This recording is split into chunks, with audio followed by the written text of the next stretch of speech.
Hi, welcome to Clinic Chats. And this week I want to talk about our awareness opening.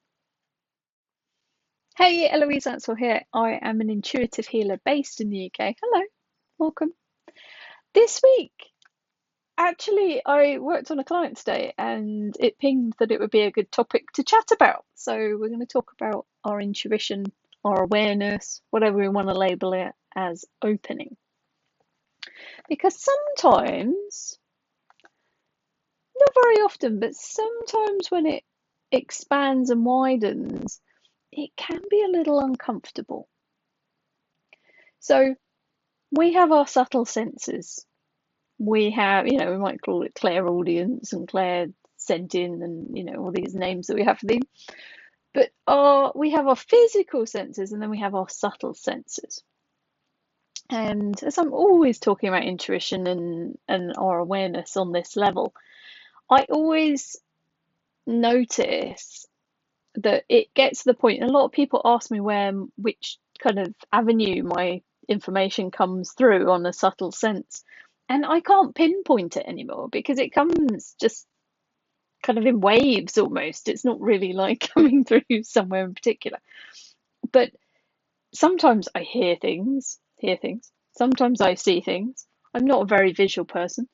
But most of the time, I physically feel it. So I was in physical clinic with a client yesterday who came for a access consciousness bar session.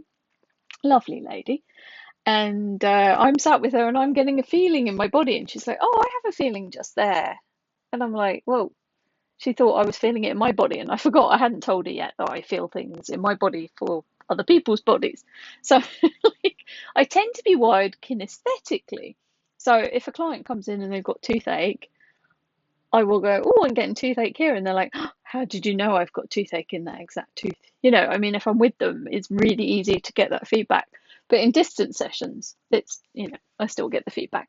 But yesterday I had it happen in a face to face. And to me, it's perfectly normal. And then I remember sometimes to the person that I'm tuning into, it must be a bit weird, especially as we hadn't had the conversation about the fact that I did that. But anyway, I'm digressing. But the information comes in somehow. I tend to be kinesthetically wired, but the information just kind of comes in waves if it doesn't come in a kind of physical feeling form. But our subtle senses are always open, just like our physical senses kind of work all the time.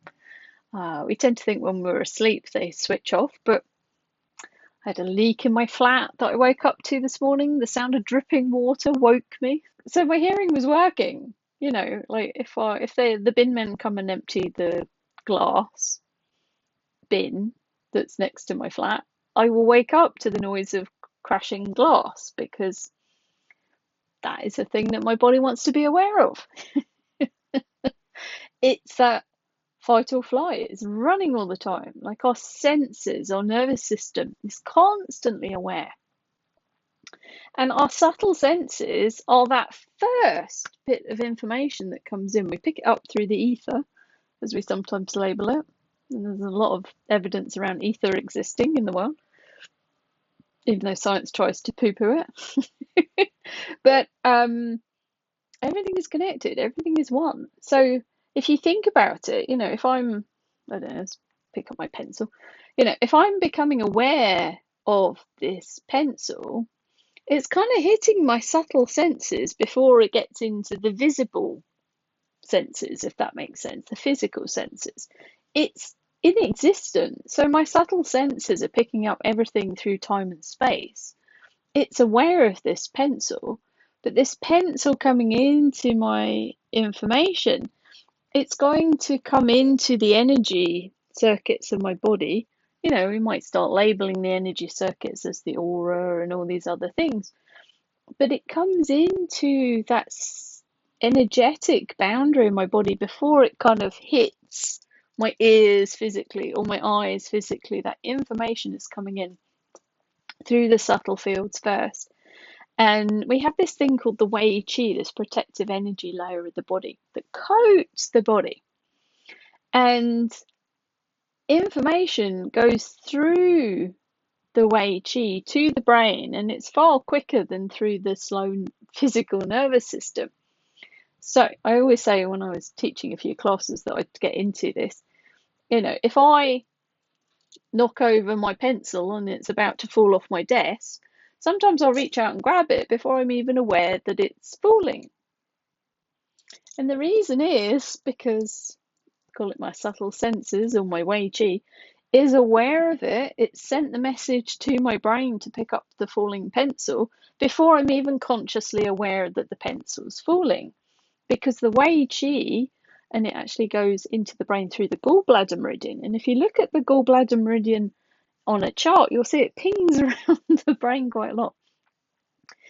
That is one way that our subtle senses kind of physically come into the body, if that makes sense. And then we've got chakras. We've got loads of different portals and gateways and doorways for information to come into the body in more of a kind of physical subtle sense, should we say, than the physical sense or the subtle sense. There's kind of layers to it.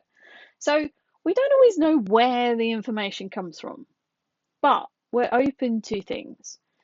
Everything through time and space is connected. There is no separation.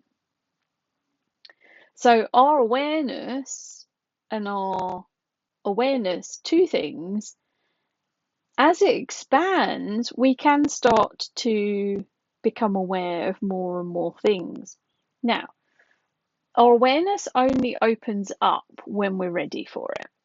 Now, it can be sometimes through trauma or accidents and things, suddenly the doors flood open, but that wouldn't normally be the choice of the body. The body would choose for it to be subtly, gently unfolded. If you look at the chart, I always quote this. If you look at a chart of the visible spectrum of light, there's all this other stuff going on that we can't physically see, but we see that minute pin drop of the whole spectrum. Now, we know dogs and cats and things can see a little bit more and in different ways, but as our subtle senses are open, we're picking up some of that range, but through our subtle sense of sight, not our physical sense of sight. Now, some people will actually see it. So if we look at things like the Wei Qi around the body or the aura, some people can see it because their programming and wiring has got to the point where they have the knowledge of it, the awareness of it, and they're kind of projecting a physical image of something that's not physical in our physical realm, but it is there. So it is visible in a subtle way. So once we have the framework and the knowledge and the awareness, that subtlety from the subtle senses can almost feel like it's physical. So when I hear something, I'm in clinic and I hear a word, like I'm not saying that word. No one is saying that word to me. Some people might talk about channeling and stuff, but that's probably just our intuition picking things up. There is no separation. We just like to label it as someone else sometimes. But we're just connecting in with universal consciousness, to all the data, to consciousness itself. And as our awareness of consciousness, our awareness of what is around us expands, our wiring sometimes takes some time to catch up to it. So I shared with my client this morning how when my hearing came back, because when was it? About 2006, my hearing came back. I was struggling to hear people, and now my hearing's pretty good. But for the first 2 weeks, when my hearing kind of came back online and got better, everything was really noisy because my nervous system didn't know what to do with all this extra information.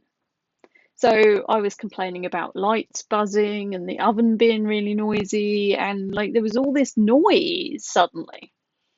And it took about 2 weeks for my nervous system, and this could be different for everybody, but it took about 2 weeks for my nervous system to start going, okay, we don't actually have to give her the noise of the lamp buzzing. It's not useful information, and we can turn down the oven noise a bit, it started to like modulate and knock out, because we don't have to hear everything. There are billions of bits of information coming in to our physical senses every moment. We're not consciously aware of all of it. We go insane. But it's the same with subtle senses. If the subtle senses are aware of everything through all time and space, that's a lot of information. So when we structure the intuition, when we learn to work with the intuition and give it some structure or a way of working with it, we're defining it, we're giving it boundaries, it's far easier to interpret it and make sense of it. So if you want to know more about that, head into my Intuition Talks information. I'll put a link to that below. I've got some courses and things that will explain more about this and go into more depth. But when our subtle senses expand, it's going to take some time, and this is how I saw it with my client this morning. It's going to take some time for the subtle nervous system to adjust. So we don't want to open the floodgates and be aware of everything through all time and space just like that, because it would be too much for us. We'd go insane.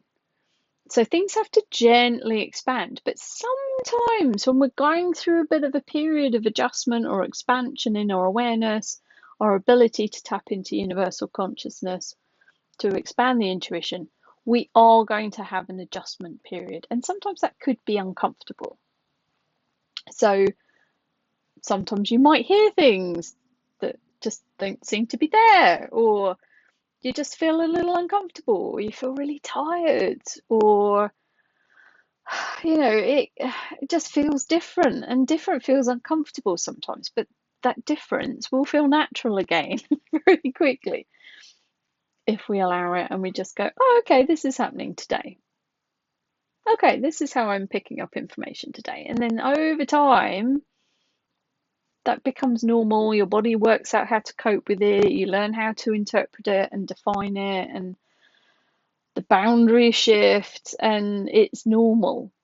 But sometimes when that shift is occurring, it can feel a little uncomfortable. You may be noticing shifts. And if you've got weird, quirky things going on, A, book a session, we'll have a look at it. But B, it may just be your intuition, your awareness opening up a little bit more. So it's not always comfortable. But this is why a lot of people want to open their intuition and see everything and everything through all time and space. Now, it would be too much. So it has to be a journey with the intuition. It has to take time. We just keep taking that next step. And, I notice it with myself. I'm lucky I get feedback in clinic all the time.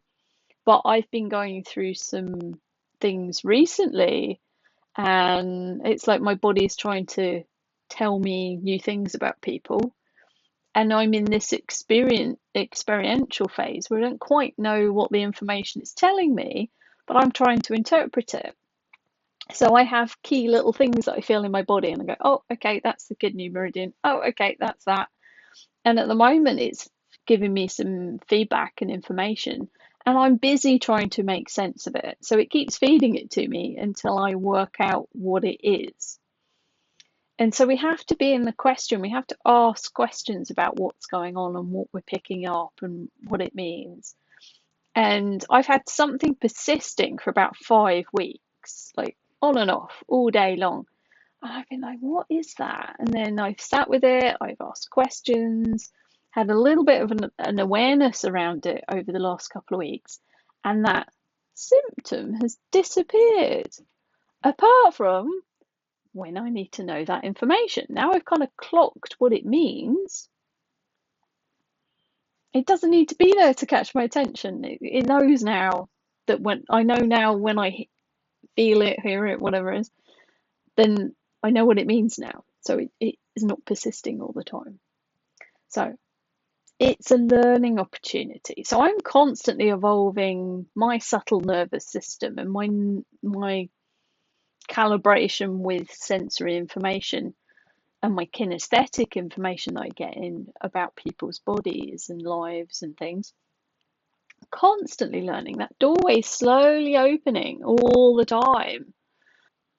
I'm learning to interpret those whispers or whatever we want to call it. But, I've been doing this since 2008 full time, and I'm still learning. I'm still getting new nuances and clues and information. So if you're a therapist or a healer, we can, some people are gifted and they get loads of information straight away. Some of us need to put the time and the work in to expand and open up to that information. So don't make it wrong when you get things wrong. Don't make it wrong when you're trying to make sense of something, because it's just this learning opportunity, this back and forth to try and make sense of it and get the awareness of what your body or your subtle senses is trying to tell you. So if you are going through a period where you're getting weird symptoms, or you feel a little out of sorts, or you're sleeping a bit more, it may just be your awareness opening up. So it's a journey. Rome wasn't built in a day. I love that phrase. I keep saying it this week. It's like it's like our intuition wasn't built in a day. It is a journey. It's something that we need to keep abreast of, keep working on and exploring. So enjoy. Any questions, pop them in the comments below, and I'll put some links to some stuff if you want to come and jump in and learn some more about your intuition and how to work with it and how to explore and make sense of it, because it is a journey, not a sprint. Okay, have a great week. Take care. Bye.